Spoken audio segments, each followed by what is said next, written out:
welcome to another video from SimonsTheStamp.com. Today I'm using supplies from the May 2014 card kit, and I'm starting out by taking the white cardstock that comes in the kit, and I cut it lengthwise, and then I'm scoring it at 5.5. I'm not going to be folding it down quite yet because I'm going to be working on the front of the card. I took my craft sheet and covered my work surface because I'm going to be doing some ink blending, and I'm going to be using the stencil that comes in the kit as well. So I just taped down my card base, and then I'm putting the stencil right on top. And I want the stars to kind of fade a little bit as I add the ink. So even though I don't want all the stars to come that far up onto the card, I put the stencil all the way up there so that I could have a little bit of area to let it blend. The kit comes with this little tiny ink pad. This is Peacock Feathers Distress Ink, and also comes with this mini round blending tool. I am totally in love with this blending tool. This was the first time I'd used it for anything, and I noticed that it made it so much easier to blend those colors out to nothing when you're bringing it in from the edge of the cardstock. You'll see me do that here in a minute, but for now I'm just adding that color right on top of the stencil.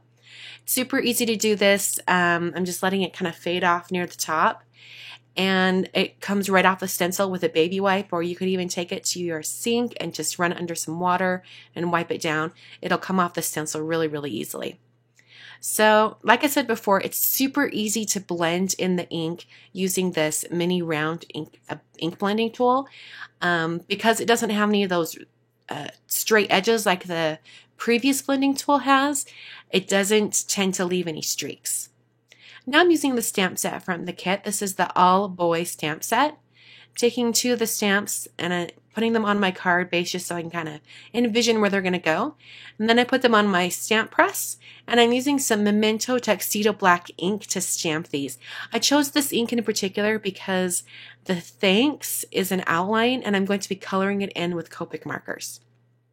I'm using two different colors of Copic markers. I'm using YG25 and also BG49.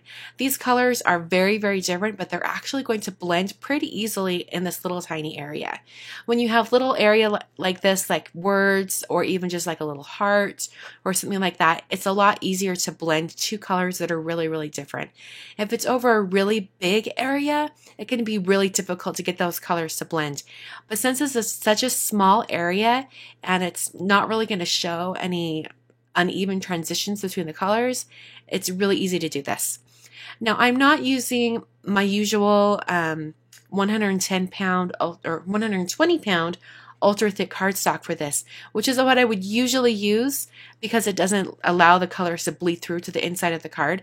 But I am using the white cardstock from the kit, and this happens to be some Basil Marshmallow cardstock. So in the end, it did bleed through to the inside of the card, but I ended up putting a little bit of pattern paper over the inside, and it wasn't a big deal. If you don't mind people seeing that it bled through so they know that you colored it yourself, you don't even have to cover it up at all. So I'm just blending those colors, and I did notice the colors did tend to blend really, really easily, and I think it might have been because of that cardstock. So I've never really used this cardstock for Copic coloring before, but it seemed to work really well, so I wouldn't hesitate to recommend it to you if you were looking for a cardstock to use with Copic markers. So I'm just finishing off that coloring, and then I took my corner chomper and just chomped the top corners of the card. I did this because there's not a whole lot going on at the top of the card, and so I wanted to have a little bit of interest up there.